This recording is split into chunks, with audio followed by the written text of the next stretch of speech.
جاسوس وہ آہستہ آہستہ بہت احتیاط کے ساتھ قدم اٹھاتے ہوئے آگے بڑھ رہا تھا تاکہ کوئی اس کے قدموں کی آواز نہ سن لے۔ جب سے اسے معلوم ہوا تھا کہ ایک بہت بڑی جنگ چھڑنے والی ہے تو وہ ہر وقت پریشان رہنے لگا تھا۔ وہ مدینے میں رہتا تھا اور اس کا نام حاتب بن ابی بطآ تھا۔ نہ اسے رات کو چین تھا اور نہ دن کو سکون۔ وہ رات بھر جاگتا رہتا اور ستاروں کو تکتا ہوا اپنے رشتہ داروں کے بارے میں سوچتا رہتا جو مکے میں تھے۔ وہ اپنے دل میں کہتا، اگر سچ مچ جنگ شروع ہو گئی تو میرا گھر تباہ ہو جائے گا۔ میں یہاں مدینے میں ہوں اور وہ مکے میں۔ کفار انتقام لینے کے لیے یقیناً میرے گھر کو آگ لگا دیں گے۔ وہ خواب میں بھی اپنے گھر والوں کو روتا پیٹتا دیکھتا رہتا تھا۔ اسے وہ دن یاد آیا جب اس نے پیغمبر اکرم صلی اللہ علیہ وآلہ وسلم کے دست مبارک پر اپنا ہاتھ رکھ کے اسلام قبول کیا تھا اور سوچا تھا کہ ہمیشہ نبی اکرم کا دفاع کروں گا، لیکن اب وہ اپنے آپ کو خطرے میں محسوس کر رہا تھا۔ ایک لمحے کے لیے اس نے سوچا، اے کاش نہ میرا کوئی گھر ہوتا اور نہ میرے رشتہ دار۔ جنگ کی وجہ سے ان دنوں مدینے میں بہت جوش و خروش تھا۔ سب لوگ اپنے اپنے ہتھیار آمادہ کر رہے تھے۔ لوہار نیزے بنانے اور تلواریں تیز کرنے میں مصروف تھے۔ بڑھئی تیر کمان بنا رہے تھے۔ وہ مسلسل یہی سوچ رہا تھا کہ یہ تیر اور یہ تلواریں ایک روز مکے کے کافروں کے سینوں میں اتر جائیں گی اور پھر وہ لوگ مسلمانوں سے انتقام لینے کے لیے میرے بیوی بچوں کو مار دیں گے۔ چلتے چلتے حاتب ایک گلی کے موڑ پر رک گیا اور گردن گھما کر اپنے ارد گرد دیکھنے لگا، لیکن وہاں کوئی نہیں تھا۔ پھر اس نے لرزتے ہاتھوں سے اپنی جیب سے ایک خط نکالا اور آگے بڑھ کر ایک گھر کے دروازے پر دستک دی۔ دروازہ ایک خاتون نے کھولا۔ حاتب ادھر ادھر دیکھ کر گھر کے اندر داخل ہو گیا۔ اس نے خط عورت کے حوالے کیا اور فوراً ہی واپسی کی راہ لی۔ صبح کی ٹھنڈی اور ملائم ہوا چل رہی تھی۔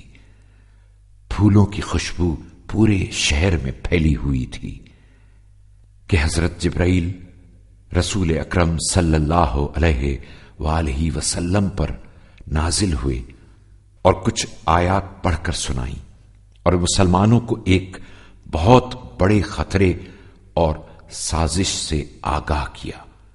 جاسوسی کی خبر سنتے ہی مسلمان طیش میں آ گئے اور جاسوس کی تلاش میں مدینے کی گلی کوچوں میں نکل کھڑے ہوئے، لیکن جاسوس انہیں نہ مل سکا۔ کوئی بھی نہیں جانتا تھا کہ یہ آیات کس کے بارے میں نازل ہوئی ہیں، لیکن سب چاہتے تھے کہ جاسوس کو ڈھونڈ نکالے اور اس کے ٹکڑے ٹکڑے کر دیں۔ حاتب خوف سے لرز رہا تھا۔ وہ دل ہی دل میں کہنے لگا، میں نے تو کافروں کی صرف ایک چھوٹی سی خدمت کی ہے، لیکن جس کے بدلے میں وہ میرے گھر والوں کو کوئی نقصان نہیں پہنچائیں گے۔ لیکن وہ اپنے دل میں پشیمان بھی تھا۔ وہ جانتا تھا کہ جاسوسی کی سزا موت ہے۔ ادھر رسول اللہ صلی اللہ علیہ وآلہ وسلم کے حکم کے مطابق حضرت علی اور زبیر اپنے گھوڑوں کو دوڑاتے ہوئے صحراؤں میں جاسوس کو تلاش کر رہے تھے۔ سورج پوری آب و تاب سے چمک رہا تھا۔ دونوں کے بدن پسینے سے شرابور تھے۔ ان کے گھوڑے ہانپ رہے تھے۔ بالآخر دونوں کو بہت دور سے ایک سایہ نظر آیا۔ دونوں تیزی کے ساتھ اس کی طرف بڑھے۔ وہ صفیہ نامی ایک عورت تھی۔ زبیر نے آگے بڑھ کے کہا، بتاؤ خط کہاں ہے؟ صفیہ کہنے لگی، میرے پاس کوئی خط نہیں ہے۔ وہ بہت پرسکون تھی اور قسم کھا رہی تھی کہ اس کے پاس کوئی خط نہیں ہے۔ اس کو پرسکون حالت میں دیکھ کر زبیر دھوکا کھا گئے اور کہنے لگے، یا علی، یہ عورت جھوٹ نہیں بول رہی، اسے چھوڑ دیں، ہم واپس چلتے ہیں۔ حضرت علی اپنی جگہ کھڑے رہے اور فرمایا، لیکن پیغمبر اکرم صلی اللہ علیہ وآلہ وسلم کبھی جھوٹ نہیں بول سکتے۔ انہوں نے فرمایا ہے کہ خط اسی عورت کے پاس ہے، اور یہ بات رسول اللہ کو جبرائیل نے بتائی ہے۔ حضرت علی کی بات سننے کے باوجود صفیہ برابر قسمیں کھاتی رہی کہ وہ بالکل بے قصور ہے اور اس کے پاس کوئی خط نہیں ہے۔ اس مرتبہ حضرت علی نے نیام سے تلوار نکال لی اور سختی سے فرمایا، تم بتا رہی ہو خط کہاں ہے یا تمہارا کٹا ہوا سر رسول اللہ کی خدمت میں پیش کر دوں؟ عورت یہ منظر دیکھ کر خوف زدہ ہو گئی اور کہنے لگی، ٹھیک ہے، میں خط دے رہی ہوں، لیکن آپ لوگ ذرا دور ہو جائیں۔ پھر اس نے اپنے بالوں کی چوٹی سے بندھا ہوا خط نکالا اور حضرت علی کو دیتے ہوئے کہنے لگی، خدا کی قسم، اس میں میرا کوئی قصور نہیں ہے، یہ خط تو مجھے حاتم نے دیا ہے۔ جب مسلمانوں کو اس بات کا پتہ چلا تو ان کو بہت غصہ آیا اور خونخوار نگاہوں سے حاتم کو گھورنے لگے۔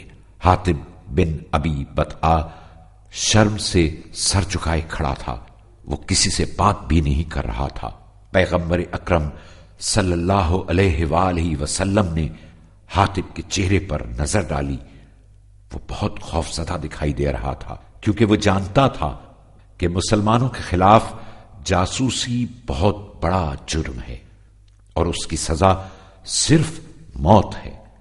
پیغمبر اکرم صلی اللہ علیہ وآلہ وسلم نے ایک قدم آگے بڑھایا اور حاتم کے کاندھے پر اپنا دست مبارک رکھ کے فرمایا، حاتم، یہ تم نے کیا کیا؟ حاتم نے سر اٹھا کر رسول اکرم کی طرف دیکھا، اس کی آنکھوں سے آنسو جاری تھے۔ وہ اٹک اٹک کر کہنے لگا، خدا کی قسم، میں جاسوسی نہیں کر رہا تھا، میں جانتا ہوں کہ مسلمانوں کے خلاف جاسوسی بہت بڑا گناہ ہے، لیکن میں نے یہ خط صرف اس لیے لکھا تھا کہ مکے میں کفار میرے گھر والوں کو تکلیف نہ پہنچائیں۔ میں اب بھی مسلمان ہوں، خدا پر ایمان رکھتا ہوں اور آپ کو اللہ کا نبی سمجھتا ہوں۔ حاتم کی آنکھوں سے اشک جاری تھے۔ مسلمان اب بھی حاتم کو غصے سے گھور رہے تھے۔ حضور اکرم صلی اللہ علیہ وآلہ وسلم نے فرمایا، حاتم توبہ کرو۔ حاتم نے اپنے دونوں ہاتھ آسمان کی جانب بلند کیے اور روتے ہوئے کہنے لگا، خدایا مجھے معاف کر دے، میں نے غلطی کی ہے۔ اس کے بعد حاتم نے خدا کا شکر ادا کیا اور اس کا خط اسلام کے دشمنوں تک نہ پہنچ سکا۔